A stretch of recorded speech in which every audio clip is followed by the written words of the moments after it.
Bueno, entonces, querido auditorio, creo que para terminar de agotar estos mecanismos de participación ciudadana, específicamente pues para los grupos étnicos y para cualquier persona también eh, como sociedad civil, hemos visto entonces qué son los mecanismos de participación ciudadana. Hemos visto la consulta previa, hemos visto la acción de tutela y vamos a terminar este seminario con lo que tiene que ver con las acciones populares y las acciones de grupo.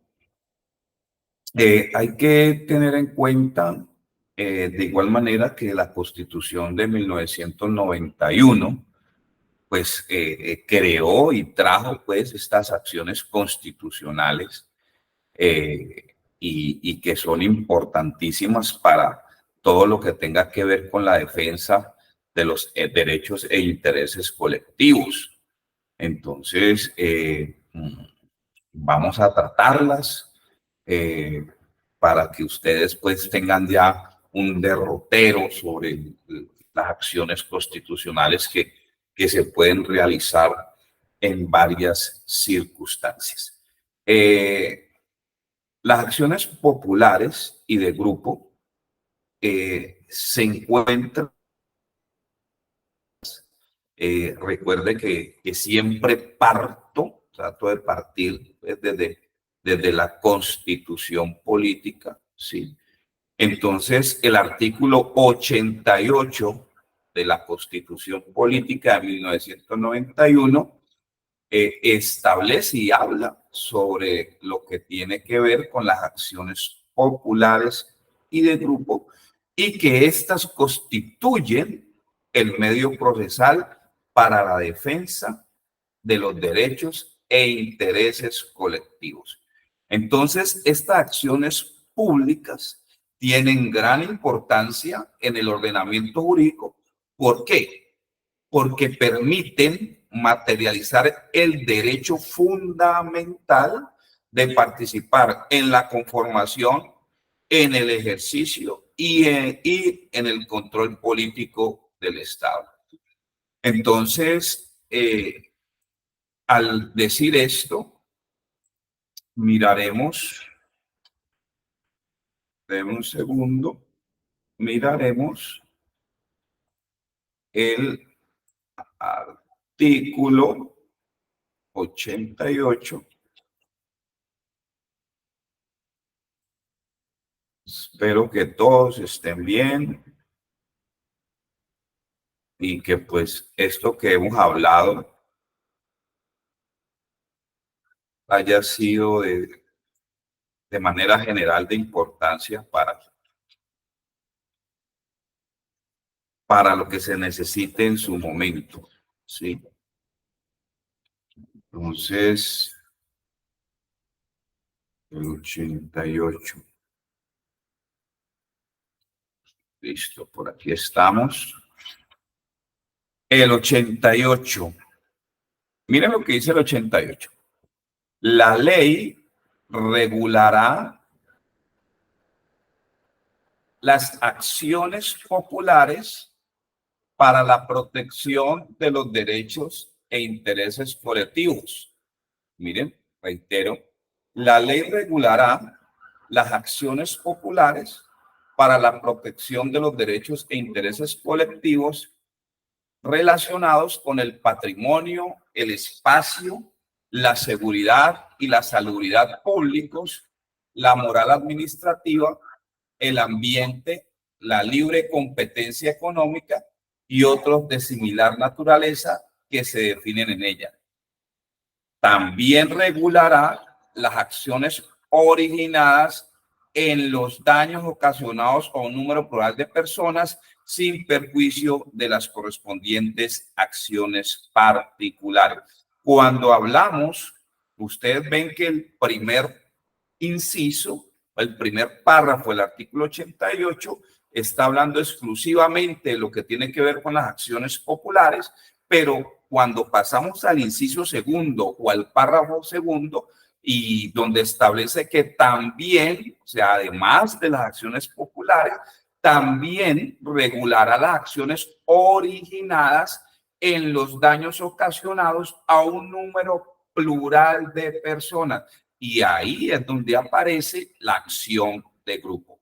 Por eso dice los daños ocasionados a un número plural de personas.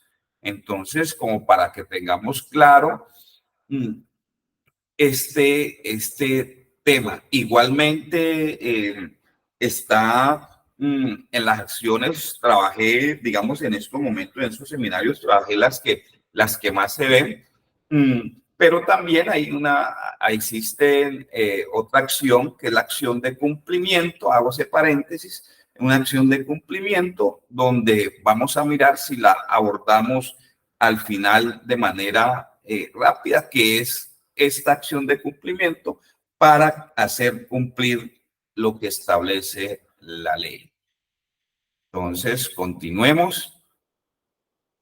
Decía entonces que el artículo 88 de la Constitución Política establece desde allí, desde ese artículo 88 constitucional, recuerden lo que hemos dicho, que la Constitución en el ordenamiento interno es norma de normas, ¿sí? Entonces, por ahí partimos y bajamos a la ley que reglamenta lo que tiene que ver con el artículo 88 constitucional, y esa ley es la ley 472 de 1998. Ley 472 de 1998.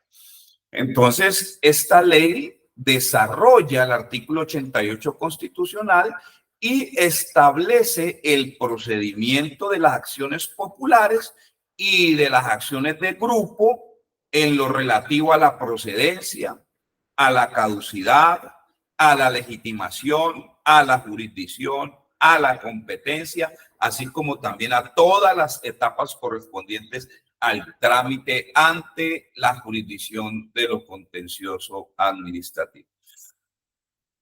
Ahora bien, sabemos que la ley 1437 del 2011, que es el Código de Procedimiento Administrativo y de lo Contencioso Administrativo, llamado CEPACA, Código de Procedimiento Administrativo y de lo Contencioso Administrativo, a partir de la vigencia y de la entrada de este nuevo código, las acciones populares también son llamadas medios de control, porque en lo que tiene que ver en el proceso administrativo, hay unos medios de control que son, digamos, los generales, que tienen que ver con la nulidad simple, la nulidad y restablecimiento del derecho, la reparación directa y las controversias contractuales, ¿sí? Como medios de control.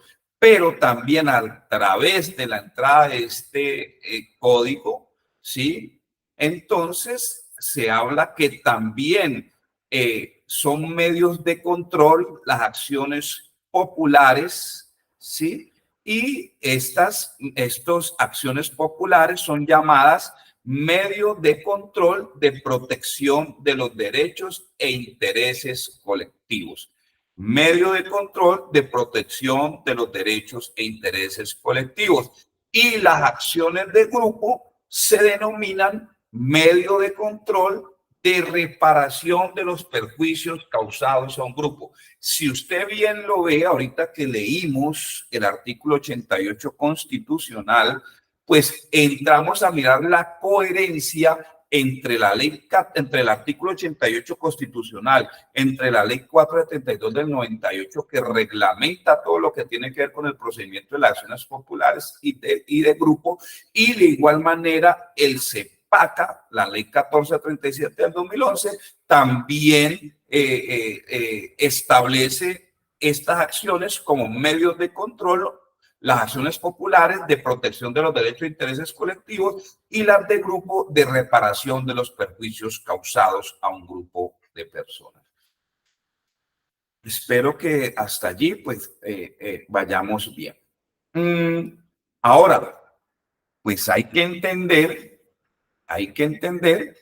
que de acuerdo al artículo 4 de la ley 472 del 98, que define los derechos e intereses colectivos, los relacionados con.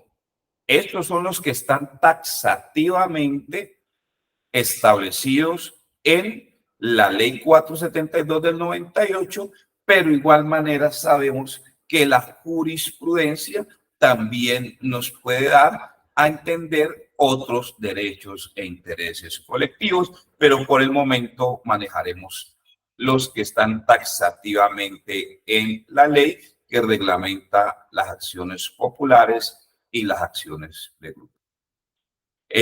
Un primer derecho e interés colectivo es el goce de un ambiente sano. Entonces, para que lo tengamos claro, el goce de un ambiente sano. Lo otro es lo que tiene que ver con la moralidad administrativa, ¿sí? La moralidad administrativa.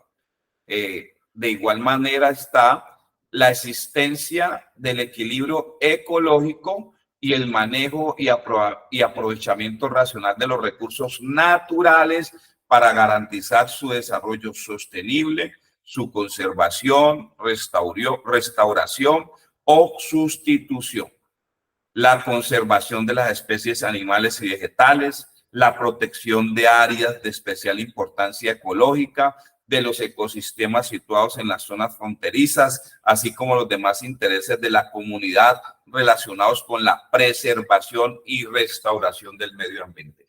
Ojo, tengan muy atentos, muy pendientes, que es el literal C del artículo 4 de la ley 472 del 98, que tiene mucho énfasis en todo lo que tiene que ver con los grupos étnicos. De igual manera, bueno, de pronto ustedes preguntaban, bueno, ¿y cómo así que la moralidad administrativa?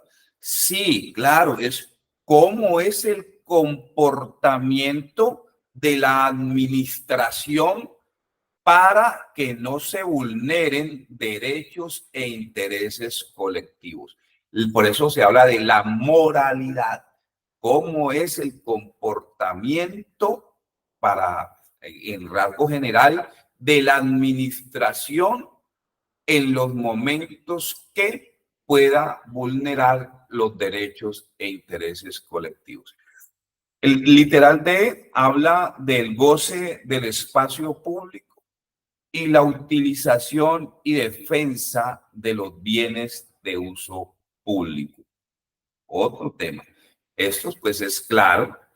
La defensa del patrimonio público, la defensa del patrimonio cultural de la nación. Mire todos los que son derechos e intereses colectivos que no se pueden vulnerar. ¿Listo? La seguridad y la salubridad públicas, el acceso a una infraestructura de servicios que garantice la salubridad pública, la libre competencia económica, el acceso a los servicios públicos y a que su prestación sea eficiente y oportuna, la prohibición de la fabricación, importación, posesión, uso de armas químicas, biológicas y nucleares, así como la introducción al territorio nacional de residuos nucleares o tóxicos, el derecho a la seguridad y prevención de desastres previsibles técnicamente, la realización de las construcciones, edificaciones y desarrollos urbanos respetando las disposiciones jurídicas de manera ordenada y dando prevalencia al beneficio de la calidad de vida de los habitantes, los derechos de los consumidores y usuarios, y por eso establece y los demás derechos, como le decía yo, intereses colectivos definidos como tal en la Constitución, en las leyes ordinarias, en los tratados de derecho internacional celebrados por Colombia.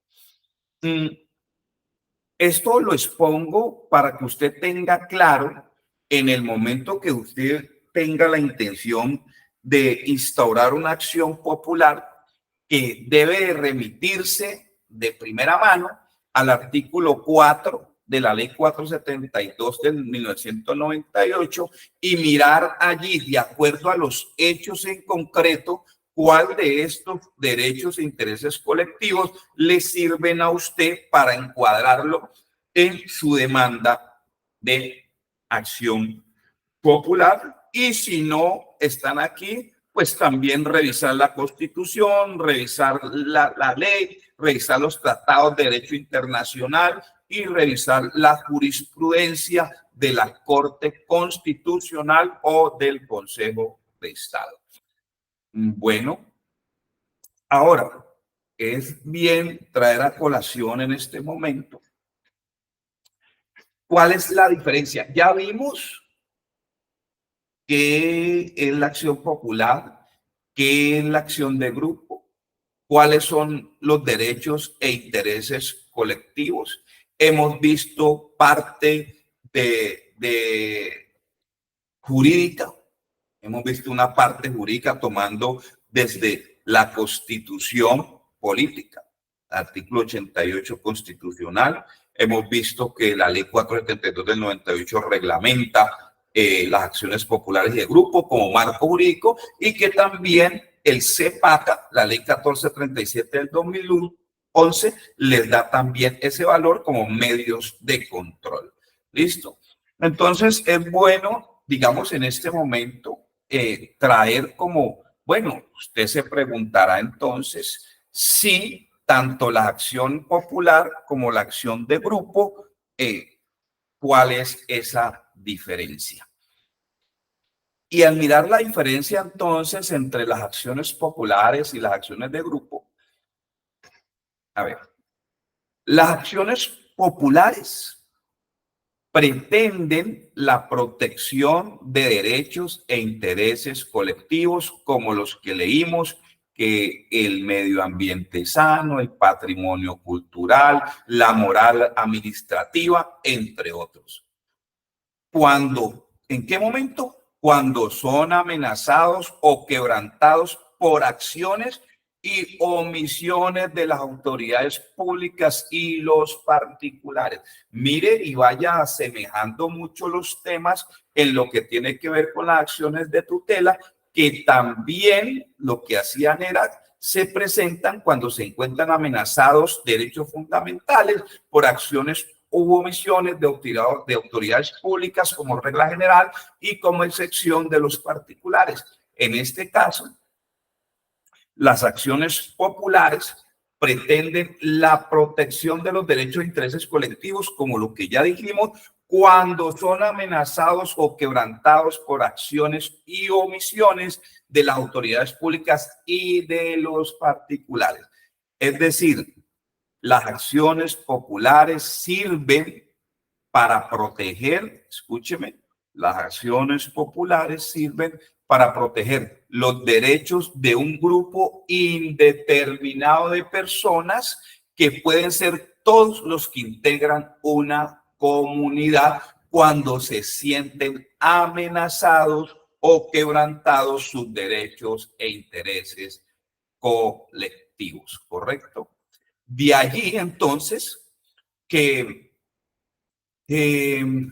a ver, que el interés del demandante se caracteriza por buscar un beneficio general, es decir, no individual, no particular, porque si fuera así, pues habría ya otros medios o acciones constitucionales que ya lo hemos visto. Entonces, por su parte, ahora bien, las acciones de grupo, en diferencia con las acciones populares, se ejercen para obtener el reconocimiento y pago de la indemnización de perjuicios. La diferencia entonces es que las acciones de grupo se ejercen para obtener el reconocimiento y pago de la indemnización de perjuicios. ¿Correcto? Entonces, quiere decir que entonces la acción de grupo es aquella presentada por un número plural de personas, o escúchelo bien, la acción de grupo es aquella presentada por un número plural de personas que reúnen condiciones uniformes, es decir, en la misma línea, respecto de una misma causa que originó unos perjuicios individuales. Entonces, a un grupo de personas, precisamente a través de estos derechos e intereses colectivos, se vieron amenazados, quebrantados, y por esta razón se unen unánimes en una misma causa.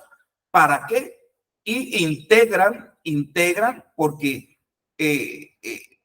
tienen que estar integrados, y la norma establece que tiene que ser por al menos 20 personas. Si no, pues no va a ser admitida.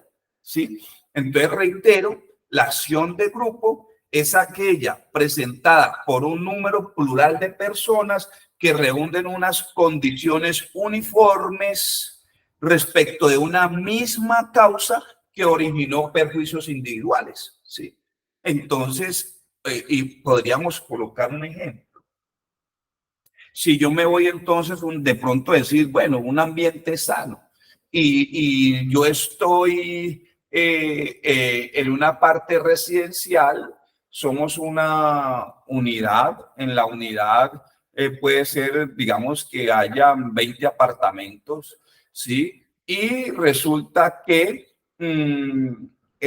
como es residencial, en uno de los apartamentos, no digamos que en uno de los apartamentos, sino digamos en una parte afuera de la unidad que también es residencial, coloquemos así, digamos unidades residenciales que están en un barrio, y pues al frente de la unidad, que son, como te digo, es residencial más no comercial, colocan una discoteca, y esa discoteca no cumple con los requerimientos para que no afecte el bienestar o un ambiente sano de esa comunidad, y ahí en su momento se reúnen, se hacen afuera, hay bullas, hay peleas, hay situaciones. Entonces, ¿qué hacen?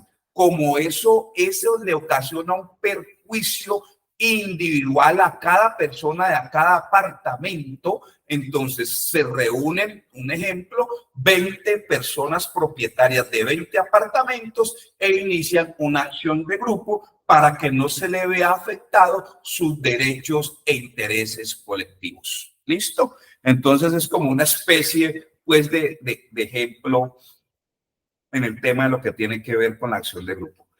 Ese grupo afectado, como les decía, debe estar integrado por al menos 20 personas.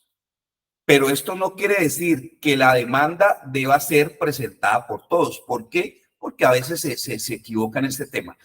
El grupo afectado debe estar integrado por al menos 20 personas. Pero esto no quiere decir que la demanda deba ser presentada por todos.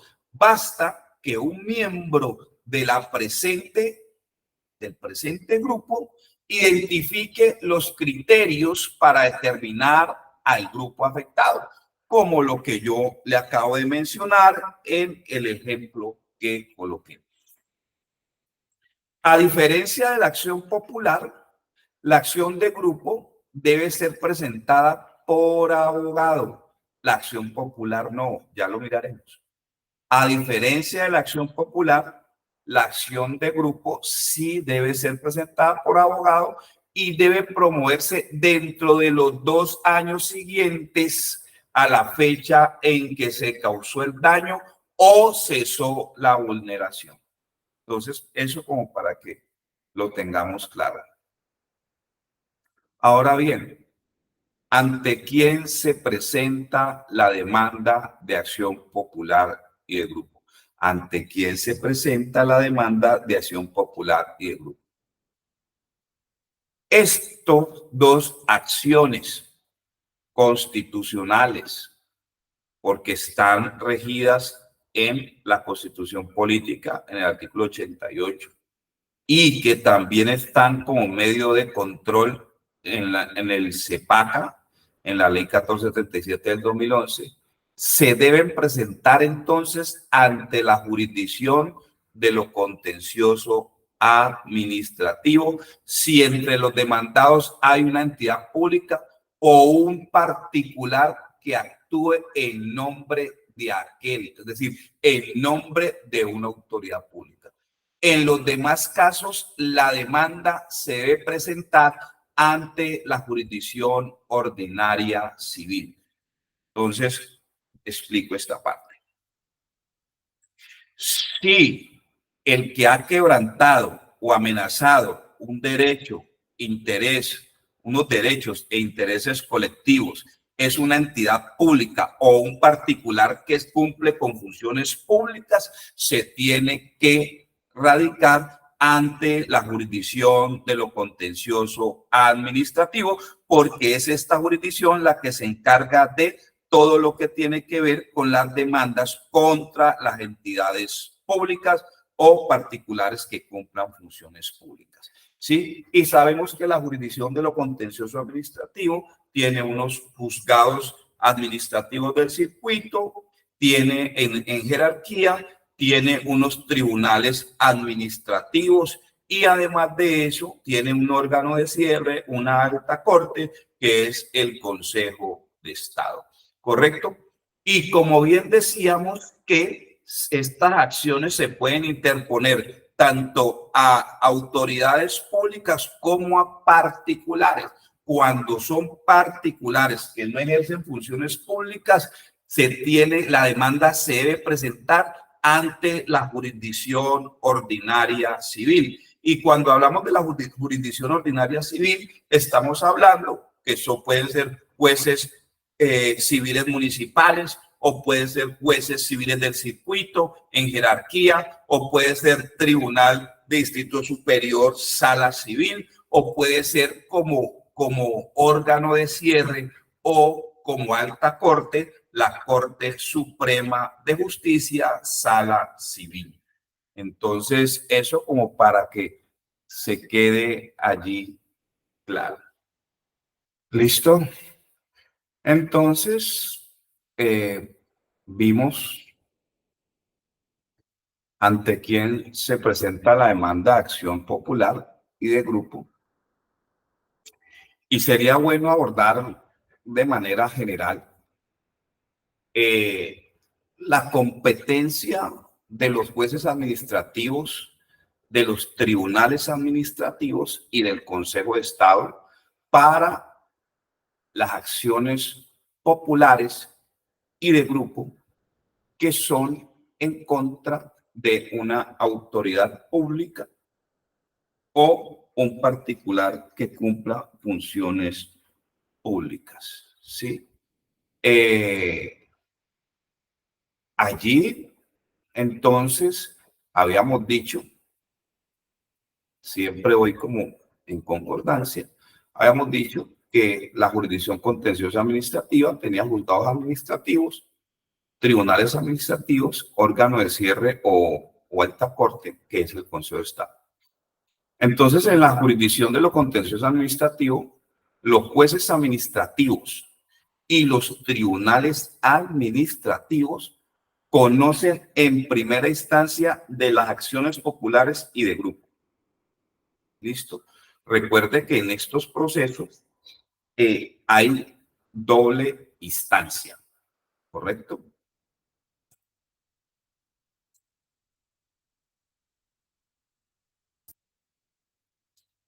Hay doble instancia. Es decir, una primera instancia, si en las acciones de tutela si se impugna, se va al superior jerárquico. En las acciones populares o de grupo, si se apela, la decisión de primera instancia, del juez de primera instancia, se va a su superior jerárquico. Entonces, lo que quiero decir ahorita es que tanto los jueces administrativos como los tribunales administrativos conocen en primera instancia de las acciones populares y de grupo. Entonces usted pregunta, pero ¿cómo así que los jueces administrativos y los tribunales administrativos conocen en primera instancia? ¿Y cómo hacemos entonces para saber a quién le corresponde? ¿Listo?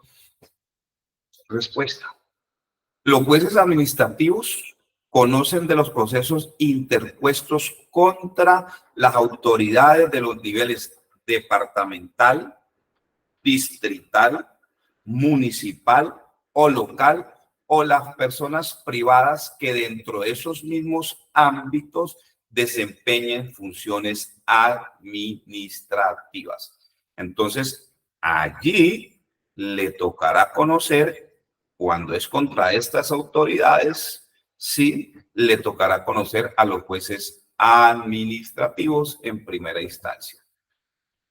Por otro lado, los tribunales administrativos conocerán en primera instancia de los procesos que se presenten contra las autoridades del orden nacional. Ahí está, la autoridad de orden nacional o las personas privadas que dentro de ese mismo ámbito desempeñen funciones administrativas. ¿Listo? Entonces, para que tengan claro eso. Jueces administrativos contra las autoridades de niveles departamental hacia abajo y en primera instancia los tribunales administrativos cuando es de orden nacional. ¿Listo? Ahora bien, de igual manera, los tribunales administrativos conocen del proceso en segunda instancia cuando resuelven el recurso de apelación contra las decisiones de los jueces administrativos. Por ejemplo, vimos que hay una acción popular o una acción de grupo en contra de una autoridad, pongámosle en contra del municipio, ¿sí? Y como es en contra del municipio, conocen en primera instancia los jueces administrativos. Resulta que hay sentencia de una acción popular o de una acción de grupo por parte de un juez administrativo, cualquiera de las partes presenta apelación y como presenta apelación, eso sube al superior jerárquico y el superior jerárquico en este caso será el tribunal administrativo, ¿correcto? Entonces, los tribunales administrativos conocen en primera instancia cuando es acciones populares o acciones de grupo que ha quebrantado, amenazado derechos e intereses colectivos, lo puede conocer en primera instancia si es contra autoridad nacional o en segunda instancia si le toca que resolver la apelación interpuesta contra los jueces administrativos. Y el Consejo de Estado, como órgano de cierre o alta corte, actúa como juez de segunda instancia cuando resuelve el recurso de apelación contra las sentencias decididas por los tribunales administrativos. ¿Sí? Para que entonces tengan eso claro. Y también el Consejo de Estado, como órgano de cierre o alta corte en la jurisdicción contenciosa administrativa, es el encargado de resolver el mecanismo de revisión eventual, como pasa con las acciones de tutela que vimos, con las acciones de tutela, cuando se define todo el proceso, cuando ya hay sentencia de segunda instancia, entonces se envía a la Corte Constitucional para su eventual revisión. Acá, para su eventual revisión de las acciones populares o de grupo, le corresponde revisarlo es al Consejo de Estado. Entonces, aclaremos esto. Cuando el Tribunal Administrativo conoce en primera instancia, porque esta acción popular o acción de grupo es en contra de una autoridad nacional, ¿sí? Cuando conoce primera instancia porque es en contra de una autoridad nacional, entonces la primera instancia, una vez terminado, las partes pueden apelar esa decisión del tribunal y el que tiene que definir sobre esa apelación ya sería el Consejo de Estado, ¿correcto? Pero además el Consejo de Estado, una vez termine Se puede terminar todo el proceso, sea ante el juez administrativo, sea que termine ante el tribunal administrativo o que termine ante el mismo Consejo de Estado, se enviará el expediente para su eventual revisión y esto lo hará también el Consejo de Estado en sala plena. Listo, entonces espero que eso también nos ayude a interpretar el tema. Yo, como lo he hecho, siempre he compartido material para que ustedes lo tengan en su poder y lo puedan estudiar. Ahora bien, ¿qué característica tiene el trámite de las acciones populares y de grupo? ¿Qué característica tiene el trámite de las acciones populares y de grupo? Las acciones populares y de grupo, recuerden, son acciones constitucionales, así comencé diciendo. ¿Listo? Son acciones constitucionales que tienen un trámite preferencial, como lo es la acción de tutela, y lo expliqué. Es decir, y reitero, que se tramitan, escúchelo bien, se tramitan con prioridad a las demás actuaciones que conozca el juez competente, con excepciones. ¿Listo? Con excepciones. Cuando yo hablo a los demás que conozca el juez competente, es el proceso ordinario normal. ¿Sí? Por lo menos cuando yo digo proceso ordinario normal, puede ser, y lo dije ahora, que los jueces conocen de procesos o medios de control, como es la nulidad y restablecimiento del derecho, la reparación directa o controversia contractual o la nulidad simple. Entonces, lo que dice esto es que esto, como es una acción constitucional, tiene un trámite preferencial y esos procesos ordinarios que tramitan esta jurisdicción contencioso administrativa, cuando le llega esta acción constitucional que es de trámite preferencial, se tienen que tramitar con prioridad a los demás procesos ordinarios que conozca el juez competente. Esa es la regla general, pero excepto cuando hay un recurso de habeas corpus, cuando hay una acción de tutela por su término o cuando hay una acción de cumplimiento. ¿Listo? Eso ahí como para que quede claro. ¿Listo? Podemos decir sobre si la acción popular se puede presentar perdón, se puede iniciar de manera independiente otras acciones judiciales. Usted dirá, ¿la acción popular se puede iniciar de manera independiente de otras acciones judiciales? Yo le diría, sí.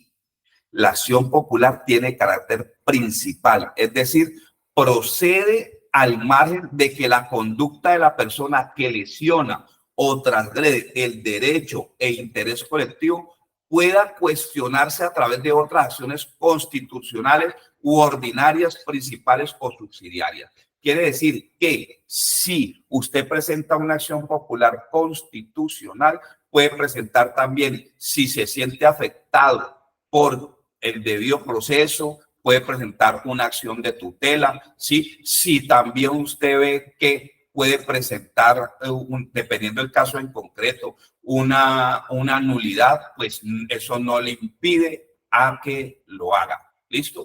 Y por el contrario, en la acción de tutela, menos mal traigo esta colación, contrario a la acción de tutela, si usted presenta una acción de tutela, no la puede presentar con los mismos hechos y con las mismas pretensiones otra vez para si otro juez cambia lo que dijo el juez primero que usted presentó, eso sería temeridad y puede ocasionar sanciones. Ahora bien, podríamos decir entonces, ¿existe algún requisito previo para demandar? Diría usted, o preguntaría. En este caso, sí puede existir requisitos previos para demandar. ¿Como cuáles? Se exige que la persona solicite a la autoridad pública o al particular que ejerce funciones administrativas que adopte las medidas necesarias de protección del derecho o interés colectivo mencionado. Perdón, del derecho o interés colectivo amenazado o violado. ¿Listo? ¿Qué quiere decir esto? Pues digamos que técnicamente se dice que se llama constituir en renuencia a la autoridad administrativa o al particular que ejerce funciones administrativas. ¿Y qué es eso? Pues me preguntará usted. Y yo le responderé, lo que yo tengo que hacer es, si siento que mi derecho e interés colectivo está siendo quebrantado o amenazado, ¿qué tengo que hacer? Pues yo le presento una petición que se llama constitución en renuencia, una petición donde le digo a la autoridad pública o particular que ejerce función administrativa, mire, se me está afectando o no se nos está afectando este derecho a interés colectivo, por favor, solucione para que cese la amenaza, ¿sí? O pare esa violación de ese derecho a interés colectivo, ¿sí? Entonces, eso se debe de hacer, aunque la jurisprudencia ha tomado otras decisiones, pero digamos que este es el deber ser. Si la autoridad no atiende tal reclamación dentro de los 15 días siguientes a la presentación de la solicitud que usted haga de constituir en renuencia, la petición que constituye renuente, entonces, si no responde entre los 15 días siguientes o se niega a cesar la vulneración o violación, entonces se presenta la demanda de acción popular ante el juez que tenga la competencia, de acuerdo a lo que hemos visto anteriormente. Excepcionalmente, escúcheme, porque eso lo dije yo, ahorita lo acabé de decir, que sí puede, que sí existe, que sí se exige. Como siempre hablo de reglas generales, pero las reglas generales tienen sus excepciones. Entonces, excepcionalmente se puede obviar ese requisito de presentar la solicitud ante la autoridad pública o el particular que ejerce funciones administrativas para que cese la vulneración del derecho a interés colectivo cuando existe inminente peligro, como mire, como se asemeja mucho a la acción de tutela, cuando existe inminente peligro de ocurrir un perjuicio irremediable. Tengamos eso claro, porque así no fue la tutela.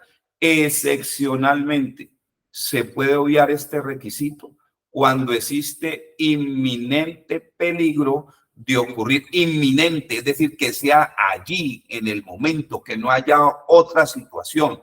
¿Sí? Entonces, ¿qué hacer? Entonces, pues si yo espero 15 días a ver si la entidad a mí me responde o no, pues puede eso ocasionar un perjuicio irremediable. Entonces, cuando existe un perjuicio irremediable en contra de los derechos e intereses colectivos, sí, entonces se puede obviar ese requisito de radicar esa solicitud, pero esta tiene que explicarse en la demanda. Entonces, estamos ahí, espero que esto vaya quedando claro. Y tocaremos esto. Mire, ¿para qué se presenta la acción popular? ¿Para qué se presenta la acción popular? La acción popular se presenta para, y lo leímos al inicio, para evitar el daño contingente, hacer cesar el peligro, la amenaza, la vulneración o agravio que sean objeto sobre los derechos e intereses colectivos. ¿Listo?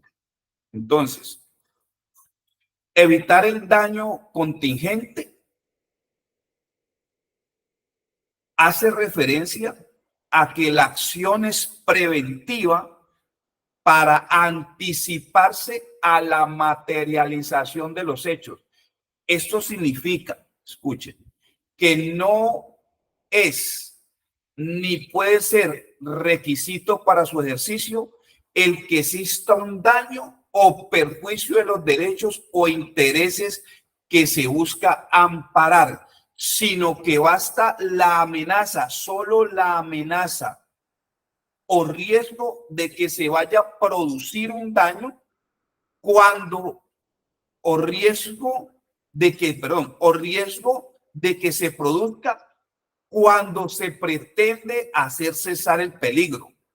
Se trata de una acción popular con medidas de cesación y de otro lado, cuando la violación del derecho o interés se ha consumado y se ejerce con el fin de que las cosas vuelvan al estado anterior en cuanto fuere posible, es una acción restitutiva o con medidas de restablecimiento. ¿Listo? Eso para que usted lo tenga claro. Ahora bien, ¿quién puede presentar la demanda? ¿Quién la puede presentar? La acción popular o medio de protección, acuérdense, de los derechos e intereses colectivos se puede presentar por cualquier persona, por cualquier persona. Acuérdense que lo dijimos allá adelante lo dijimos. Toda persona natural o jurídica, sí, y no se necesita que sea el afectado directamente en las acciones populares. Lo puede presentar también una organización no gubernamental, unas ONGs, las organizaciones populares, cívicas o similares. Lo puede presentar también las entidades públicas con funciones de control, intervención o vigilancia, siempre que la amenaza o vulneración a los derechos e intereses colectivos no se haya originado por su acción u omisión. También la puede presentar el Procurador General de la Nación, el Defensor del Pueblo, los personeros distritales y municipales en lo relacionado con su competencia. Y también lo pueden presentar los alcaldes y demás servicios públicos por razón de sus funciones, que por razón de sus funciones deban promover la protección y defensa de estos derechos e intereses colectivos. Entonces, también se puede encuadrar aquí que las organizaciones que tienen jurisdicción especial, como los indígenas, como los afros, como los raizales, obviamente, porque es cualquier persona, ¿sí? Puede presentar una acción popular. Quiere decir que esta es un mecanismo de protección ciudadana, también, obviamente, para los grupos étnicos, si ven que sus derechos derechos e intereses colectivos se sienten quebrantados o amenazados. ¿Listo? Entonces, para que eso quiere allí, pero eso tampoco infiere en que la acción popular la pueda presentar un abogado. ¿Listo? Para que eso quede claro. Y sabemos que en las acciones de grupo, sí es obligatorio presentar la demanda a través de apoderado judicial, es decir, de abogado de diferencia. Las acciones populares las puede presentar cualquier persona sin necesidad de que haya un abogado, aunque si lo quiere, lo hace a través de abogado, pero no es un requisito obligatorio que tenga que ser por un abogado. En diferencia a lo que tiene que ver con, es decir, a contrario censo, en lo que tiene que ver con las acciones de grupo, sí es obligatorio que lo presente un apoderado judicial, es decir, un abogado. ¿Listo? ¿Cuándo se puede presentar la demanda? La acción popular puede presentarse en cualquier tiempo, pero ojo, ojo, en cualquier tiempo, siempre que permanezca la amenaza o peligro del derecho e interés colectivo. Recuerde que yo dije ahora que la amenaza es, y lo expliqué, es evitar el daño contingente. Solamente con que se vea amenazado que va a cumplir, que va a producir un daño, inmediatamente aparece la acción popular. Entonces, en cualquier tiempo, siempre que permanezca la amenaza o peligro del derecho e interés colectivo.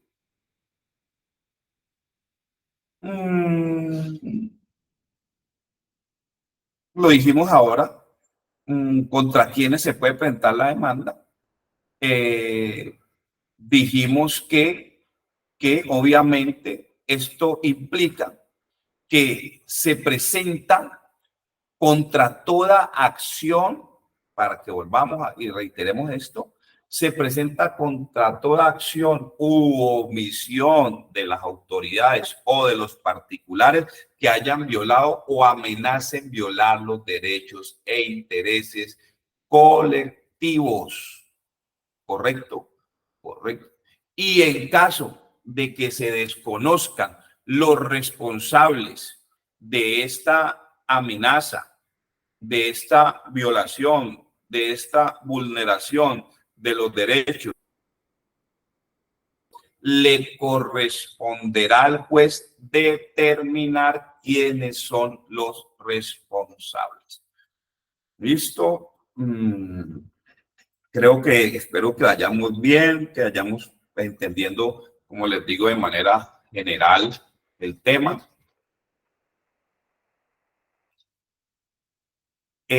Así las cosas, ¿qué facilidades, se podrá preguntar usted, qué facilidades existen para promover la demanda? Y yo entonces le digo que el personero distrital o el municipal, como lo dijimos ahora, o la Defensoría del Pueblo, pueden colaborar al interesado en la elaboración de la demanda. Y aún más, la pueden presentar el grupo o la comunidad que se le ha vulnerado o violentado ese derecho de interés colectivo. Lo presentan ellos, el actor, el demandante, lo presenta, ¿sí? Usted mismo o a través de apoderado, pero el personero distrital o municipal o la Defensoría del Pueblo pueden colaborar en la elaboración de la demanda, pero también pueden coadyuvar en la demanda. Es decir, usted presentó la demanda a través de apoderado o a través por punto propio, lo presenta la demanda y usted coloca en conocimiento de la demanda a la personería, a la defensoría, y ellos pueden coadyuvar, apoyar a la demanda diciendo que sí se está amenazando o vulnerando un derecho e interés colectivo. ¿Listo? Entonces la demanda puede ser presentada ante el juez del lugar donde ocurren los hechos o en el domicilio del demandado, donde están ocurriendo los hechos o en el domicilio del demandado. Sin embargo, escúchenme bien esto, sin embargo, sabemos esto, en los lugares donde no exista juez de lo contencioso administrativo, la demanda puede presentarse ante cualquier juez civil o promiscuo, porque si no lo hay, a quien le corresponde remitirla al funcionario competente dentro de los 2 días siguientes o de inmediato en caso de que sea grave la afectación de los derechos e intereses colectivos. ¿Qué contiene la demanda? La demanda debe contener el nombre e identificación de la persona que reclama la protección, el nombre de la entidad o la persona que está amenazando o vulnerando los derechos e intereses colectivos, los hechos, cuáles son las acciones que vulneraron que están amenazando o vulnerando este derecho de interés colectivo, o las omisiones que motivan la demanda, ¿sí? la indicación de cuál derecho o interés colectivo está amenazado o vulnerado. Ver la coherencia con la acción de tutela y con lo que ya hemos hablado ahorita en lo que estamos viendo con estas acciones constitucionales como son las populares y de grupo. ¿Cuáles son sus pretensiones? ¿Sí? Las pruebas que demuestren la vulneración del derecho e interés colectivo. Y obviamente las direcciones para recibir notificaciones. ¿Correcto? Ahora bien, es muy importante esto, que cómo se garantiza que todos los interesados sepan que se presentó una acción popular. Esto es muy importante. A los demandados y al Ministerio Público se les notifica personalmente la demanda. Hoy en día, esa notificación personalmente se hace a través de correo electrónico. Así está establecido en el CEPATA. ¿Listo? Y obviamente en las normas que salieron en los decretos y que ya es ley 2080, si no recuerdo y no estoy mal, que establece lo de las notificaciones personales después de pandemia a través de los medios electrónicos como es los correos electrónicos. ¿Listo? A la comunidad se les informa también y es obligatorio a través de medios masivos de comunicación o por cualquier otro mecanismo. ¿Sí? Esto se tiene que hacer, publicarse de la demanda en un medio, en un periódico, a través de radio, en fin, pero tiene que hacerse eso porque eso lo exige la ley 472 de 1998. Bueno, usted dirá, ¿cómo debe ser el trámite? Y aquí tenemos que ser respetuosos de la constitución política, de las leyes y en especial de las siguientes reglas. Primero, los formalismos en estas acciones no pueden impedir la justicia. ¿Sí? Las decisiones deben ser conocidas por todos. Hay que evitar gastos y actuaciones innecesarias. Por eso comencé diciendo respetuoso de la constitución política, de las leyes, pero estas reglas se tienen que respetar también. Hay que evitar gastos y actuaciones innecesarias. Las decisiones se tienen que tomar en el menor tiempo posible y se debe lograr si ha sido amenazado o violentado ese derecho de interés colectivo, una verdadera protección. Listo, perfecto. Y cualquier persona, preguntará usted, cualquier persona puede intervenir en el trámite de una acción popular. Tendría que decirle yo que toda persona puede intervenir en la acción popular antes, con esta condición, antes que se profiera fallo de primera instancia bajo la figura de la coadyuvancia.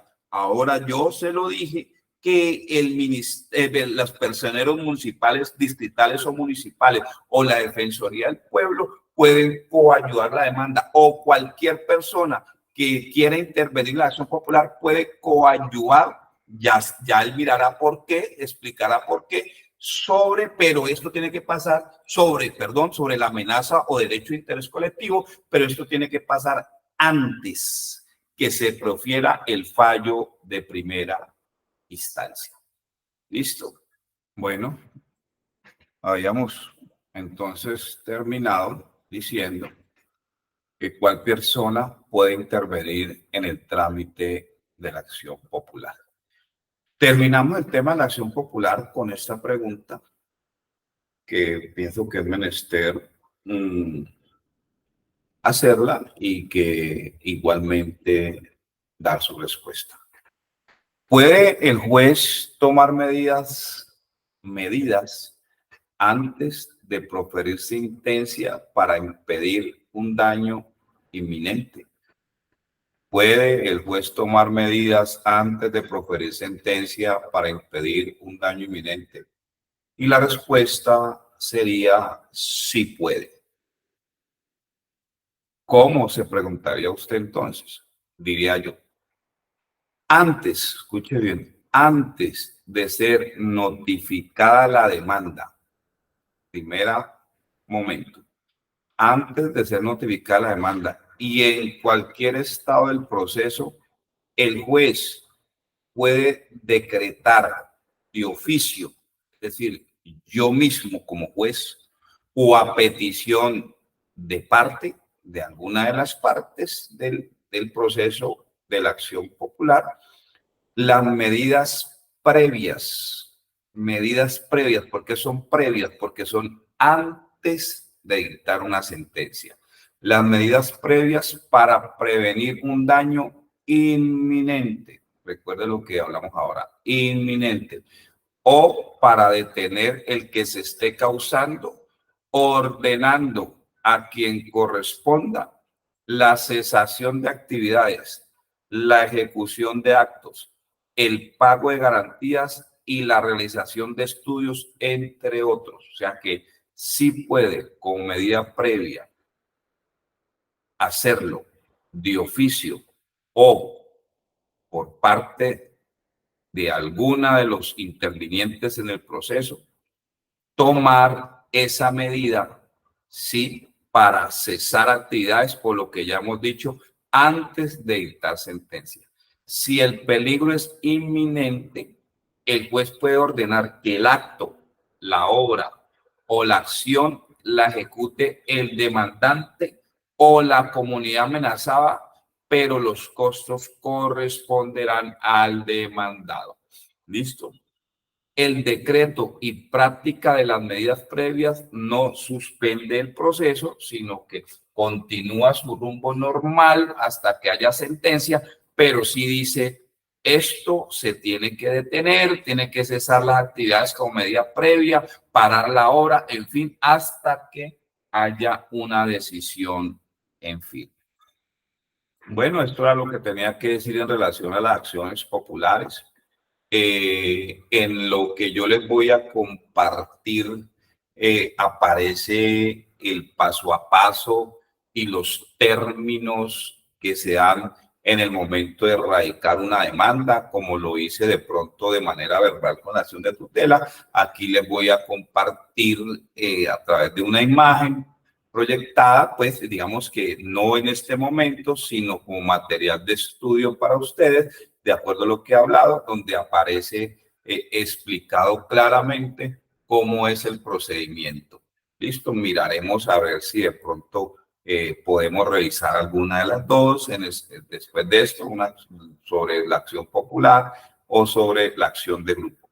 Pero quiero hacer un paréntesis antes de abordar la acción de grupo, y ese paréntesis tiene que ser, digamos, con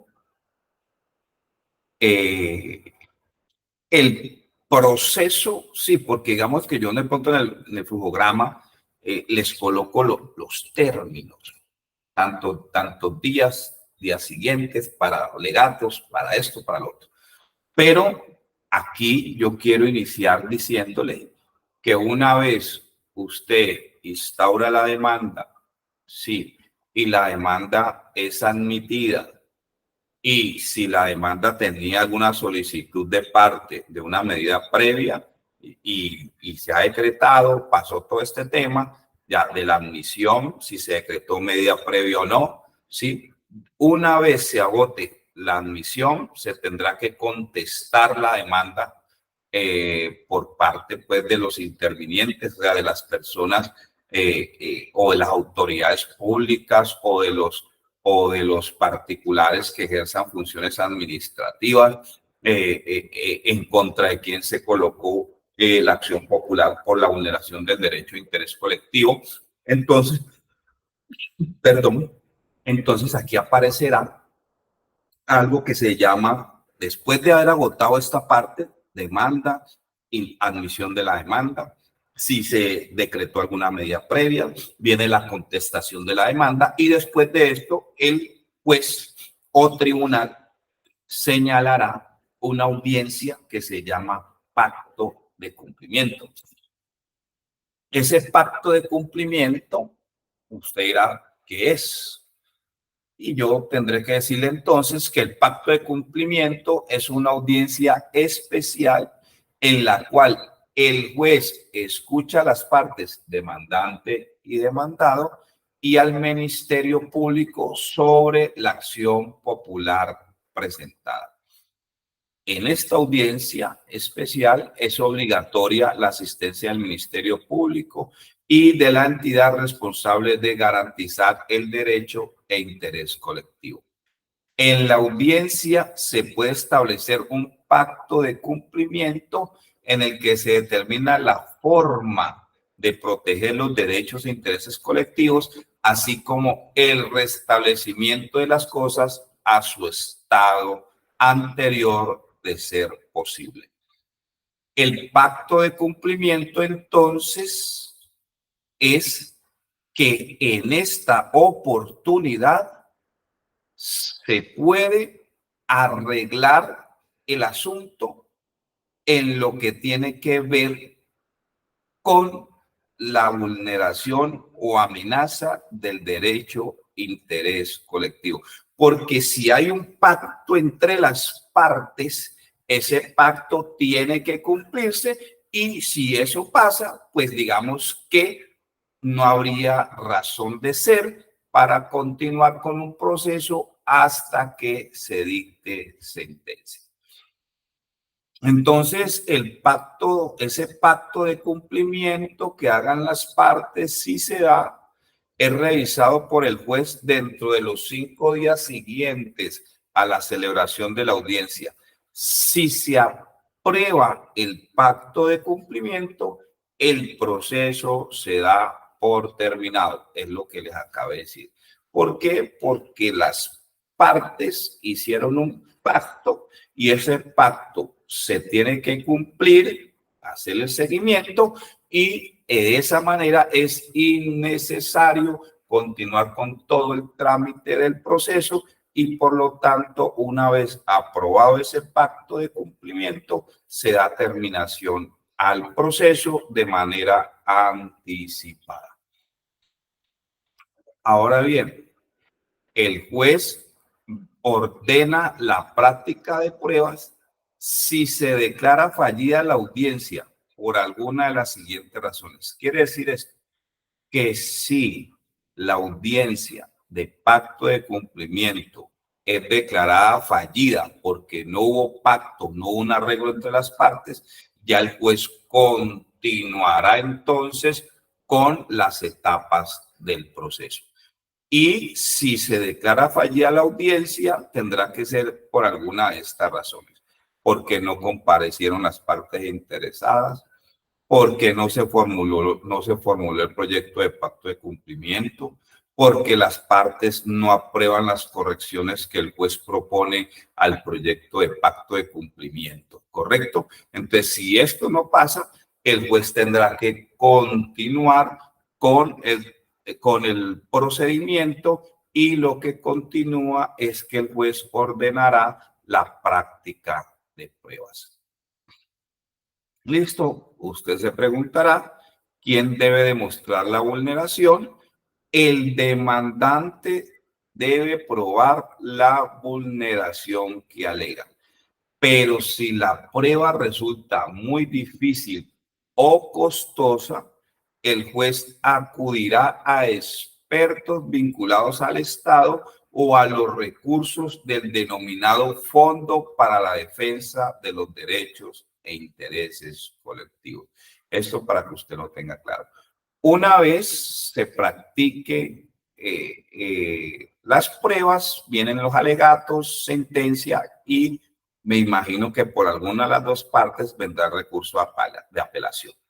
Quiere decir esto que después de que se practiquen las pruebas, es decir, cuando hablo de practicar las pruebas, puede que haya pruebas testimoniales o periciales, entonces se tendrá que practicar, se tendrá que escuchar, interrogar, contrainterrogar, ¿sí? Para que se ejerza el debido proceso y el derecho de defensa de las partes y demás.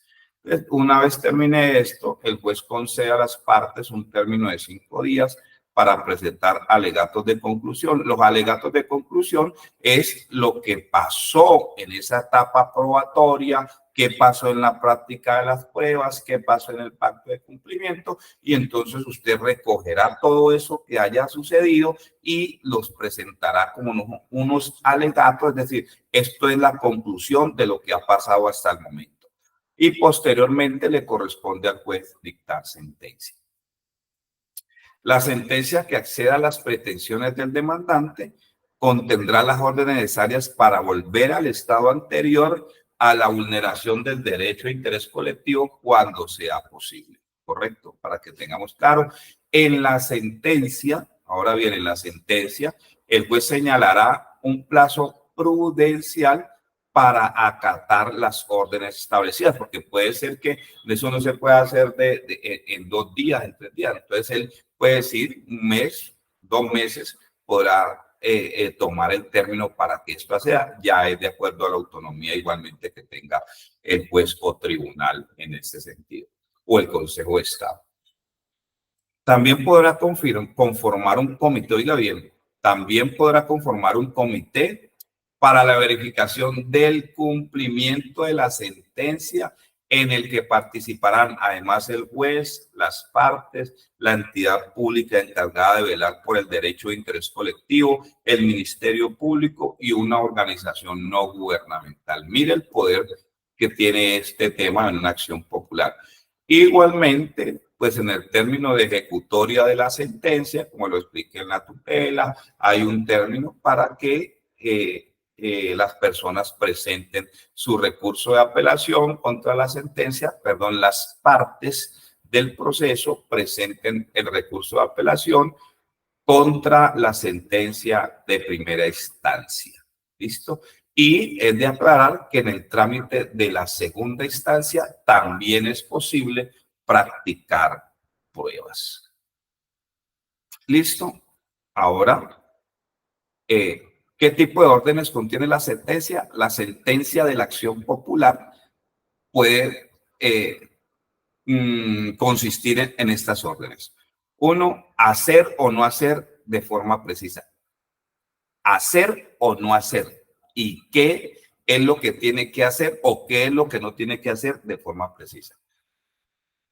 Pagar perjuicios, volver las cosas a su estado anterior, prevenir para casos futuros o conformar comités de verificación. Ese tipo de órdenes contiene la sentencia, puede contener la sentencia y son medidas que son pertinentes y necesarias para la protección de los derechos e intereses colectivos. ¿Listo? Ahora usted se preguntará, ¿existe algún incentivo económico para los demandantes en la acción popular?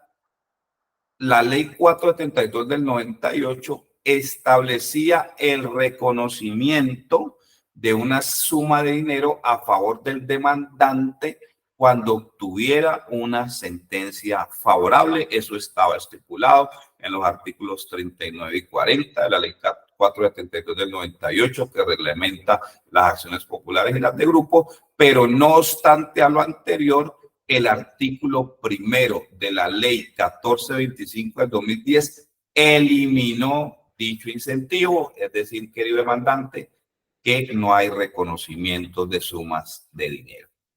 ¿Correcto? Ahora, usted podrá preguntar, pero sí, mire que en las tutelas hay fallos y las entidades públicas no cumplen esos fallos, puede ser como en el tema de la salud y toca que colocar incidentes de desacato, mejor dicho, para poder que a ver si se cumple el fallo. Entonces usted se preguntaría, ¿qué sucede si se incumple la orden del juez dicha en la sentencia? Entonces, en caso de incumplimiento de las órdenes de la sentencia, el responsable de no cumplir con la orden incurrirá en una multa hasta por 50 salarios mínimos mensuales con destino al Fondo para la Defensa de los Derechos e Intereses Colectivos o en arresto hasta 6 meses, ¿correcto? Para que se tenga claro eso. Y la sanción será impuesta por el juez que emitió la sentencia y tendrá que esa decisión que tome el juez sobre la multa de hasta 50 salarios o hasta 6 meses de arresto tendrá que ser consultada, es decir, entrará en grado de consulta por el superior jerárquico, quien deberá resolver si revoca o no la sanción. Estamos hablando sobre la sanción por incumplimiento del fallo o la sentencia. Listo, entonces aquí ya quedamos claros en el tema, en lo que tiene que ver con las acciones populares. Ahora abordemos lo que tiene que ver con la acción de grupo. O recuerde, a través del CEPACA, acción constitucional de acuerdo a la Constitución, ¿sí? Acción popular, perdón, en esta oportunidad, acción de grupo, reglamentada por la Ley 472 del 98 y a través del CEPACA, Ley 1437 del 2011, como medio de control de reparación de los perjuicios causados a un grupo. Eso lo dijimos en la introducción, ¿correcto? Y comenzamos a resolver entonces preguntas, que es lo interesante. Diríamos que para qué sirve entonces la acción de grupo, también lo dijimos en la introducción, que se ejerce, la acción de grupo se ejerce exclusivamente, diferente a la acción popular, para obtener el reconocimiento y pago de la indemnización de los perjuicios por los daños causados a 20 personas o más. Recuerde que ese es el requisito y que usted tiene que demostrarlo en la demanda, que se le ha ocasionado un perjuicio a 20 personas o más. ¿Listo? Porque si no, pues la demanda tendrá que ser rechazada por parte del juez o tribunal. ¿Cuándo se puede presentar la demanda? La demanda debe ser presentada dentro de los 2 años siguientes, escuche eso, a la fecha en que se causó el daño o al momento en que se conoció o pudo conocer ese daño. Pero si el daño, óigalo bien, proviene de un acto administrativo y se pretende la nulidad de ese acto, la demanda deberá presentarse dentro de los 4 meses contados a partir del día siguiente al de la comunicación o al de la notificación o ejecución o publicación del acto. ¿Correcto? Entonces, tengamos esto claro, que procede, la demanda se puede presentar durante los 2 años siguientes a la fecha en que se causó el daño o al momento en que se conoció o pudo conocer del daño. Ahí es de 2 años. Pero si el daño proviene de un acto administrativo y usted pretende la nulidad de ese acto, porque ahí estaría también la nulidad del restablecimiento del derecho, la demanda tiene que presentarse dentro de los 4 meses siguientes, dentro de los 4 meses a partir, porque así se me va y los confundo, a partir del día siguiente de la comunicación, de la notificación, ejecución o publicación del acto administrativo. Esto lo estamos hablando en lo que tiene que ver con la acción de grupo. ¿Quién puede presentar la demanda? Cualquier persona diferente a la acción popular mediante abogado. Cualquier persona, pero tiene que estar representado por un abogado y que estas personas hayan sufrido el daño que se está alegando en la demanda, ¿correcto? Y lo que decía anteriormente, no se exige que los 20 personas afectadas por la misma causa presenten la demanda. Solo basta que una de ellas lo haga y las demás tienen la oportunidad de vincularse al proceso después, ¿correcto? Para demostrarle al juez que sí hay 20 personas que se le ha afectado su derecho, que se le ha afectado, perdón, o que ha tenido un daño. Diferente porque ya se genera ahí el tema con el derecho de interés colectivo, y recuerde que la acción de grupo exclusivamente es para obtener el reconocimiento y pago de la indemnización de los perjuicios por los daños causados, ¿correcto? Entonces, la demanda la puede presentar cualquier persona, pero mediante abogado. Sin embargo, todas las reglas generales tienen sus excepciones. Sin embargo, el defensor del pueblo, los personeros municipales y distritales pueden, sin perjuicio del derecho que le asiste a los interesados, interponer acciones de grupo en nombre. Mire, pueden los que acabo de mencionar, ¿sí? Los órganos que acabo de mencionar, interponer acciones de grupo en nombre de cualquier persona que se lo solicite o que se encuentre en situación de desamparo o indefensión. ¿Sí?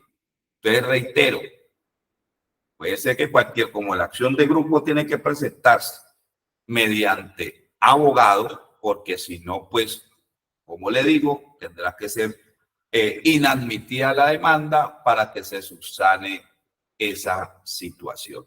Entonces, cualquier persona, ya sabemos, mediante abogado puede presentar la demanda y demostrar que ha sufrido un daño. ¿Listo? Y que por ese daño solicita el reconocimiento y pago de indemnización de perjuicios por esos daños causados a 20 personas o más. ¿Correcto? Sin embargo, dijimos que hay la excepción, es que como órganos de control, ¿sí?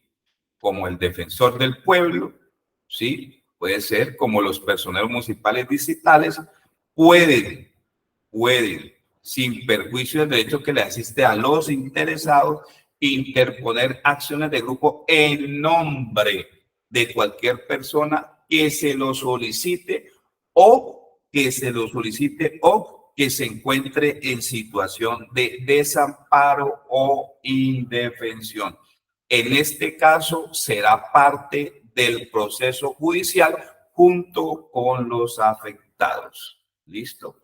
Pero que eso quede claro. Entonces, digamos, ¿qué tendría que contener la demanda? En la demanda tendría que estar obviamente el nombre del abogado, ¿sí? También se tiene que anexar el poder que se le confirió legalmente al profesional del derecho.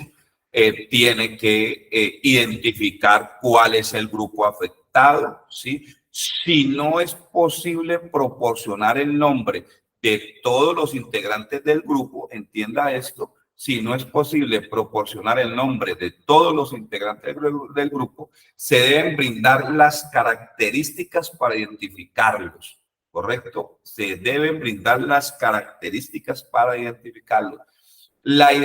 También debe contener la identificación de los demandantes, es decir, cuáles son los nombres, los documentos de identidad, su lugar de domicilio, cuál es la identificación del demandado y obviamente cuál es el demandado, el estimativo del valor de los perjuicios reclamados, es decir, cuál es el valor que usted cree a través pues, del perito que lo haya hecho de los perjuicios reclamados, ¿sí? Un estimativo del valor.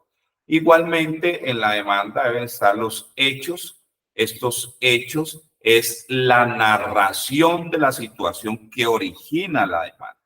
También la justificación para que proceda la acción, por qué procede la acción y las pruebas que se pretendan hacer valer dentro del proceso, es decir, las pruebas que demuestran que los hechos que usted narra pues son así como usted los menciona, ¿correcto? Y obviamente las direcciones para recibir notificación. Ahora bien, ¿contra quién se dirige la demanda?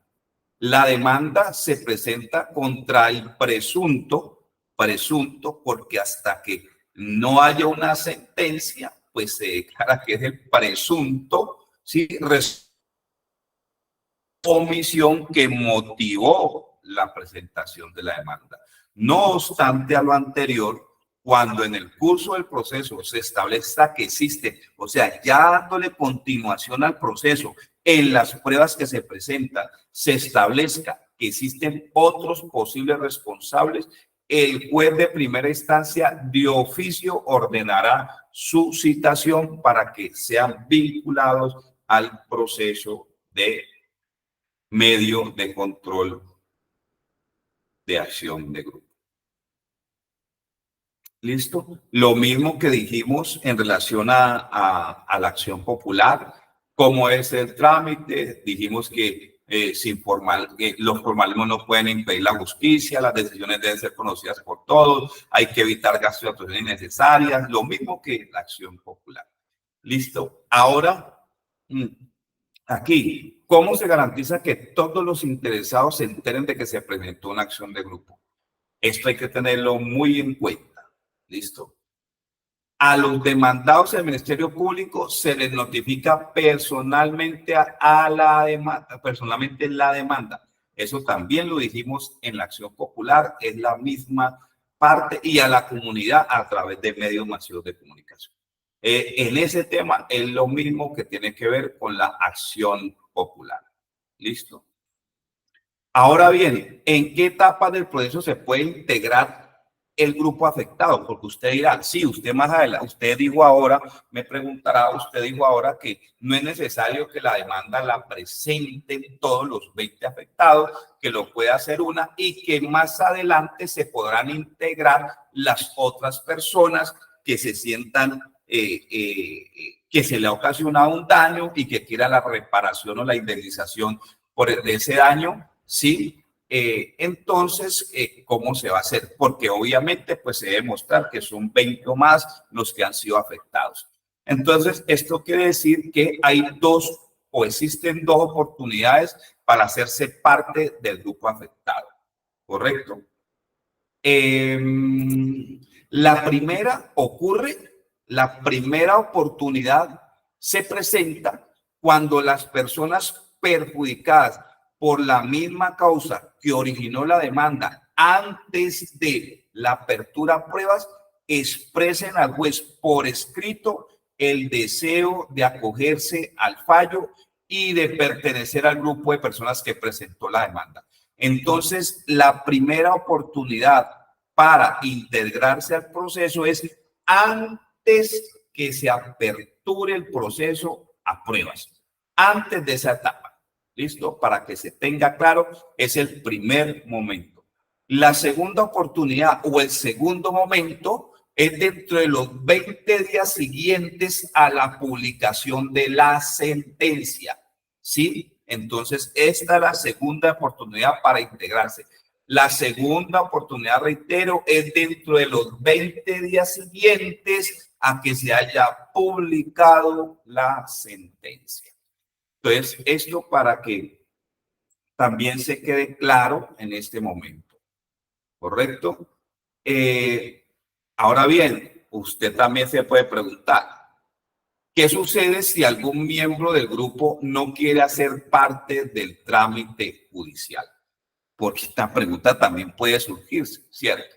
Entonces, ahí, vencido el término para contestar la demanda, es decir, se radica la demanda, como les dije, inmediatamente el juez mira si la demanda cumple con todos los requisitos, entonces la admitirá. Si no cumple con los requisitos, pues la inadmitirá para que se subsane, perdón, si hay algunos de los requisitos que le permite a él que no puede admitir la demanda, le dará un término para que la subsane.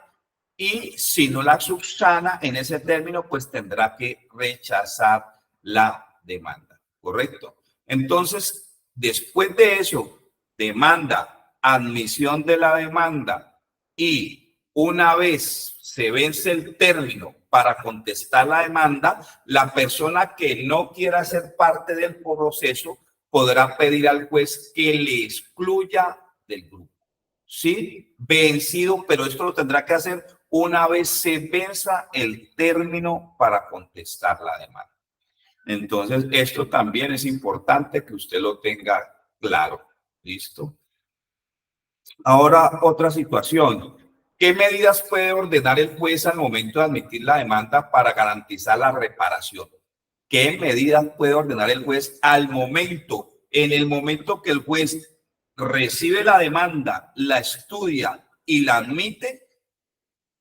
¿Qué medidas puede tomar para garantizar la reparación? Entonces, el juez de la acción de grupo puede ordenar medidas cautelares. Acuérdese que en la acción popular se llamaban medidas previas y vimos cuáles esas medidas previas. En la acción del grupo puede tomar medidas cautelares, pero estas deben ser solicitadas por la parte en la demanda. O sea, aquí no puede ser de oficio, sino tiene que ser solicitada por la parte en la demanda. Por ejemplo, el juez puede ordenar a quien corresponda mantener determinada situación, suspender un procedimiento o los efectos de un acto administrativo. Mire bien, adoptar una decisión o impartir órdenes de hacer o no hacer, entre otras. ¿Listo? Entonces, como para que también tengamos esto claro. ¿Cuáles son los aspectos? Se podrá preguntar también, ¿cuáles son los aspectos principales que contiene el fallo que acceda a las pretensiones del demandante en la acción del grupo? Como bien lo dijimos al hacer la introducción sobre la acción de grupo, lo que se persigue con esta demanda, ¿sí?, con esta acción constitucional contemplada en el artículo 88, o con esta acción de grupo que es reglamentada por la ley 472 del 98, o bien llamada medio de control de acción de grupo, por también en lo que tiene que ver con el Código de Procedimiento Administrativo y de lo Contencioso Administrativo, CEPACA, ley 1437 del 2011, es el pago de una indemnización colectiva. El pago de una indemnización colectiva. Los requisitos que deben aportar los beneficiarios ausentes del proceso con el fin de que puedan reclamar la indemnización correspondiente. ¿Listo? Entonces, los aspectos principales que contiene el fallo que accede a las pretensiones de los demandantes en la acción de grupo es: 1, el pago de una indemnización colectiva; 2, los requisitos que deben aportar los beneficiarios que estuvieron ausentes en el proceso con el fin que también puedan reclamar la indemnización correspondiente; y 3, que aquí es donde nosotros también salimos contentos, los abogados, son los honorarios que corresponde al 10% de la indemnización que obtenga cada uno de los integrantes del grupo que no haya sido representado judicialmente. Entonces, ustedes también, para que tengan claro, pues, que como esta acción de grupo es obligatorio que se presente a través de un profesional del derecho, pues él va a tener también un beneficio de acuerdo a la prestación de sus servicios, al honorario, que es el 10% de la indemnización que obtenga cada uno de los integrantes del grupo. ¿Correcto? Entonces, a eso le puede dar un aplauso. Bueno, vamos bien hasta aquí. Igualmente, procede el recurso, te preguntará igual, procede el recurso de apelación contra la sentencia de primera instancia. Lo dijimos también. Sí, procede el recurso de apelación contra la sentencia de primera instancia. Si lo conoció el juez administrativo, pues tendrá que resolver la apelación el tribunal administrativo. Si conoció en primera instancia, de acuerdo a lo que ya explicamos, si conoció en primera instancia el tribunal administrativo, pues en segunda instancia tendrá que conocer el Consejo de Estado. ¿Correcto? ¿Listo? Usted se puede preguntar también, bueno, ¿y quién administra el dinero de la indemnización? ¿Quién lo administra? Y entonces el que administra el dinero de la indemnización es el Fondo para la Defensa de los Derechos e Intereses Colectivos. A cargo de la Defensoría del Pueblo, se ocupa de distribuir el pago de la indemnización entre las personas que hicieron parte del proceso y los que no. Entonces, el que se encarga de dar ese dinerito, esa money de indemnización, es el Fondo para la Defensa de los Derechos e Intereses Colectivos. ¿Listo? Bueno, habíamos dicho igualmente, ya como para ir terminando, sobre estos temas de mecanismos de participación ciudadana, en especial, como le digo, como es toda persona, tanto la consulta previa, si es específico para las comunidades étnicas, para los raizales, indígenas, afrocolombianos, etcétera. De igual manera, esa sí es específica para estos aspectos, pero para todas las personas, incluyendo los grupos étnicos, como lo hemos visto, está la acción de tutela, ¿sí? O acción de amparo de acuerdo al derecho comparado, como acción constitucional que se creó a través de la Constitución del 91. Aunado a ellos está la acción constitucional popular, es decir, las acciones populares, y la acción constitucional de grupo, que le corresponde a toda persona. Esto entonces es claro que incluye a toda la comunidad en general, la sociedad civil, igualmente los grupos que pertenecen a las jurisdicciones especiales. ¿Listo? Entonces, como para que esto se tenga claro.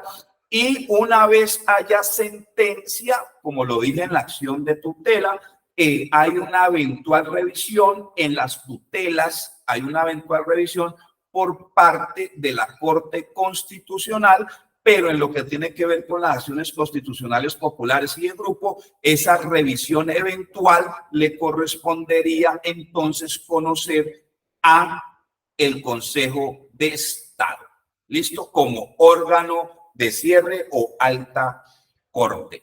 Y eso lo establece, ese mecanismo de revisión eventual está establecido en el artículo 11 de la ley 1285 de 2009, ¿sí? Entonces es un proceso autónomo del que conoce el Consejo de Estado como Tribunal Supremo de la Jurisdicción Contenciosa Administrativa. ¿Y para qué de pronto este mecanismo de revisión eventual? La finalidad es que de unificar la jurisprudencia en los procesos de acciones populares y de grupo. ¿Listo? Bueno, digamos, terminemos con esto.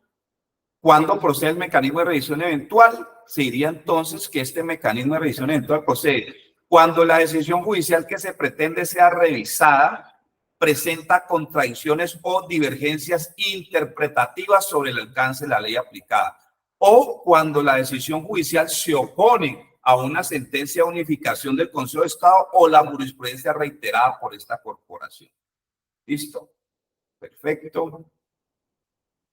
Y entonces, con esto terminamos sobre el tema de las acciones populares y las acciones de grupo, no sin antes dar rápidamente, como lo hice en la tutela, cómo son los términos de la presentación de la demanda, y vamos a escoger en este momento, escojamos la acción popular.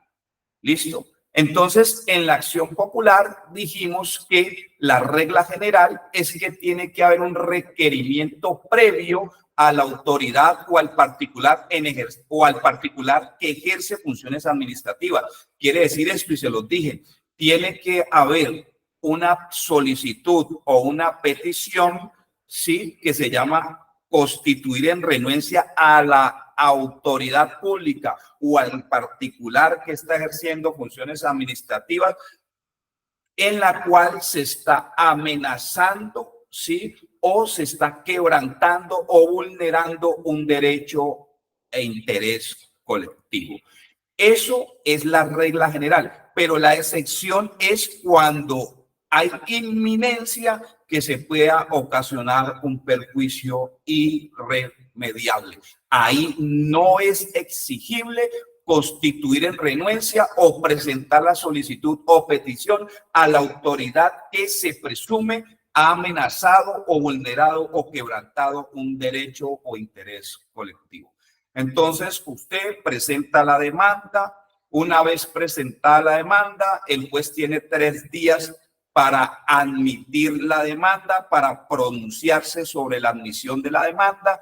Entonces, en esos 3 días, si el juez llega a inadmitir la demanda, la parte demandante tendrá 3 días, se le conoce como la parte demandante o el actor popular, tendrá 3 días una vez de notificada la inadmisión de la demanda para que la subsane. Y si no la subsana en ese término de 3 días, pues el juez la rechazará.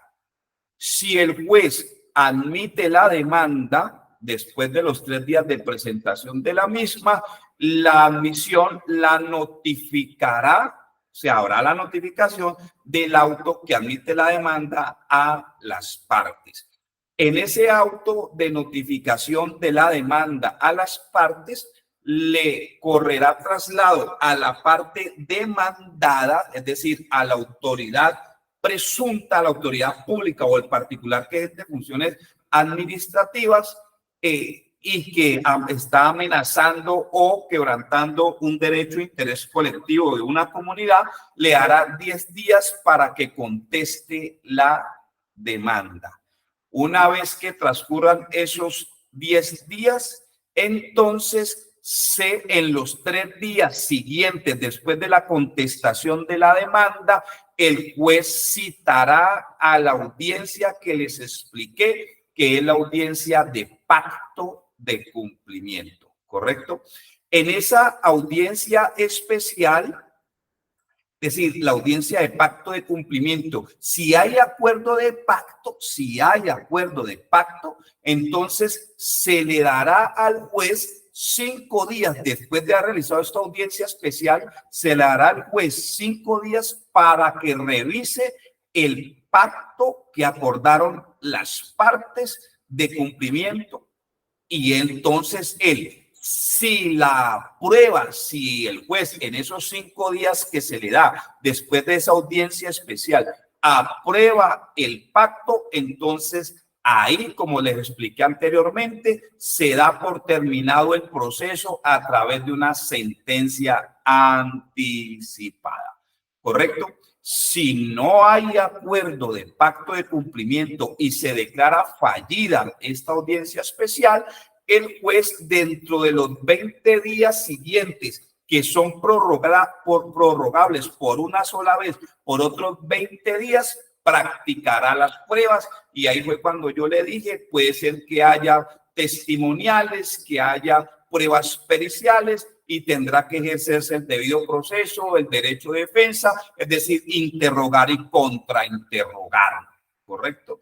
Una vez pase este término de la práctica de pruebas y que se cierre la etapa probatoria, 5 días se debe pronunciar el juez o el tribunal diciendo que se cierra la etapa probatoria a través de un auto, y en ese auto también dirá que corre traslado a las partes por el término de 5 días para que presenten sus alegatos de conclusión. Una vez terminado esos 5 días de el término que se tiene para presentar los alegatos de conclusión por parte de los intervinientes en el proceso popular, entonces el juez tendrá 20 días siguientes para dictar sentencia. Una vez dicte sentencia, notificado a las partes, entonces en el término de ejecutoria de esa sentencia se podrá presentar, y el término para presentar esa apelación entonces será de 10 días, y la decisión, una vez se presente la apelación, la decisión de segunda instancia tendrá que hacerlo 20 días después desde la radicación del expediente en la secretaría del tribunal, si conoció en primera instancia el juez administrativo o si conoció en segunda instancia el consejo, o si conoció en primera instancia el tribunal. Entonces hasta el momento comenzarán a correr esos 20 días. cuando ya se radique el expediente ante el Consejo de Estado. Reitero, si se presentó en primera instancia por el tribunal o si fue en primera instancia por el juez administrativo, entonces comenzarán a correr los 20 días en el tribunal una vez se radique el expediente en la secretaría del tribunal. ¿Correcto? Ahora bien, sí, y lo decíamos anteriormente, ¿qué pasa si no se cumple el fallo por parte de la autoridad o del particular que ejerce funciones administrativas? Entonces, ahí opera el incidente de desacato, sí, inmediatamente, y una vez se tome la decisión por parte del juez o del tribunal o del Consejo de Estado, dependiendo entonces en el caso concreto, eso se tendrá que ir a grado de consulta por el término de 3 días para que el superior confirme. Hablo sobre la sanción, porque la sanción tiene que ver con la multa, es decir, que la multa puede ser hasta 50 salarios mínimos legales mensuales vigentes o, en su defecto, arresto hasta por 6 meses. ¿Listo? Entonces, en esta parte, pues ya hemos quedado claros en este aspecto, y yo les dije, a ver, denme un momento, por favor, denme un momento. Yo les dije de la misma manera que iba a tocar un momento rápidamente, ¿sí? Sobre la acción de cumplimiento. ¿Por qué? Porque digamos que estas fueron las acciones constitucionales, las que hemos hablado, que se crearon con la Constitución del 91. Hablamos de la consulta previa específicamente en lo que tiene que ver en ese derecho fundamental que tienen los grupos étnicos cuando una autoridad o pretenda hacer una actividad o una obra que afecte esta comunidad que tiene, digamos, una protección, sí, y por eso pertenecen a una jurisdicción especial. Entonces, no se puede vulnerar ese derecho fundamental que tienen en específico las comunidades étnicas. ¿Listo? Pero también vimos que en esas consultas previas puede verse y tendrá que de pronto instaurarse acciones constitucionales como lo son la acción de tutela, que sabemos que son cuando se vulneran derechos fundamentales de carácter individual, o cuando también se presentan acciones populares cuando se vulneran derechos e intereses colectivos, o una acción de grupo cuando se ha causado un daño y ese daño tiene que ser reparado con una indemnización, sí, entonces con el pago de una indemnización por la ocurrencia de ese daño. Pero eso es lo que más se ve en el contexto del momento y también en lo que tiene que ver con la acción de cumplimiento, que con esto terminaremos este seminario en este primer módulo que tiene que ver precisamente con los mecanismos de participación ciudadana, de los derechos humanos colectivos étnicos, ¿correcto? Entonces, diría yo entonces que la acción de cumplimiento en Colombia es una de las acciones constitucionales que busca la protección de los derechos de las personas por medio del cumplimiento de una ley o de un acto administrativo. Entonces, mire la diferencia, que esto es una acción constitucional que busca protección de los derechos de las personas, pero ¿por qué? Para que se cumpla, para que se dé cumplimiento de una ley o de un acto administrativo. Entonces, dada la importancia de esta acción constitucional, es necesario conocer quiénes son sus titulares, su procedencia, improcedencia, contra quién se puede dirigir y la caducidad de la misma.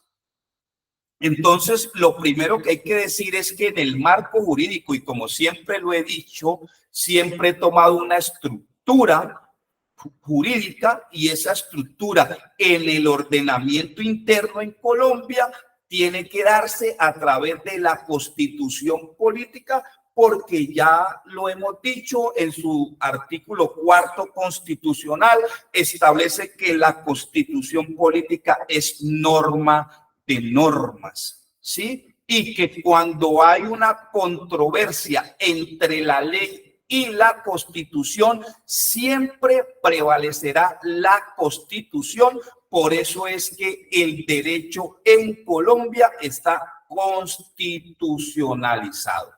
Entonces, eso para que tengamos claro. ¿Y en dónde se encuentra entonces esta acción de cumplimiento? En la Constitución Política de Colombia, en el artículo 87 constitucional, artículo 87 constitucional, y está reglamentada, es decir, que desarrolla ese artículo 87 la acción de cumplimiento en la ley 393 de 1997. ¿Listo? Entonces, ahí basamos, tenemos claro entonces que el artículo 87 constitucional reza sobre lo que tiene que ver con la acción de cumplimiento, con esta acción constitucional, pero que ese artículo está desarrollado y que esta acción de cumplimiento está reglamentada por la ley 393 del 97.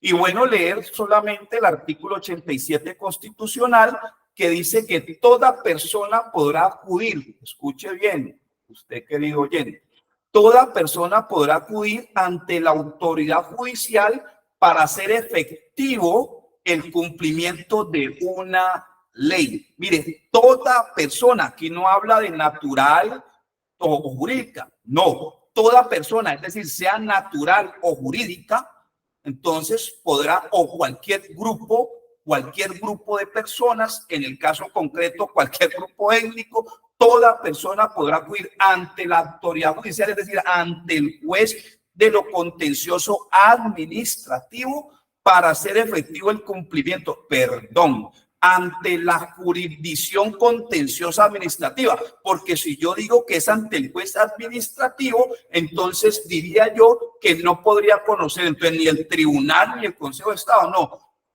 Toda persona, sea natural o jurídica, podrá acudir ante la jurisdicción, ante la autoridad judicial, ¿sí? Si es contra una entidad pública o una persona particular o un particular que ejerce funciones administrativas, entonces tendrá que hacerse ante la jurisdicción contenciosa administrativa, ¿sí? O judicial, para hacer efectivo el cumplimiento de una ley o un acto administrativo.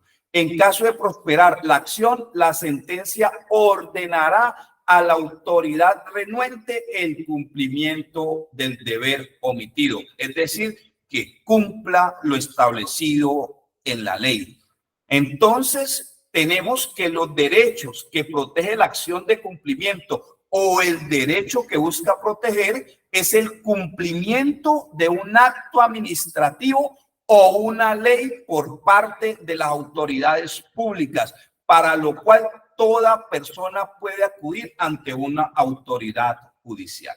¿Listo? Y es importante saber que la acción de cumplimiento procede contra toda acción u omisión de la autoridad que incumpla o ejecute actos o hechos que permitan deducir incumplimiento de normas con fuerza de ley o actos administrativos. Entonces, esta parte queríamos evidenciarla. De igualmente, se puede decir que esta acción, porque a veces ocurre, y eso debemos de tenerlo en cuenta, que esta acción a veces es improcedente, y le voy a decir uno de los eventos en que es improcedente. Cuando los derechos puedan ser garantizados mediante la acción de tutela. Miren pues, 2, cuando el afectado tenga o haya tenido otro instrumento judicial para lograr el cumplimiento de la norma o acto administrativo. 3, cuando se persiga el cumplimiento de normas que establezcan gastos. Y 4, cuando se busque disponer la aplicación de normas legales o administrativas en los procesos judiciales sin evaluar la validez de las decisiones judiciales.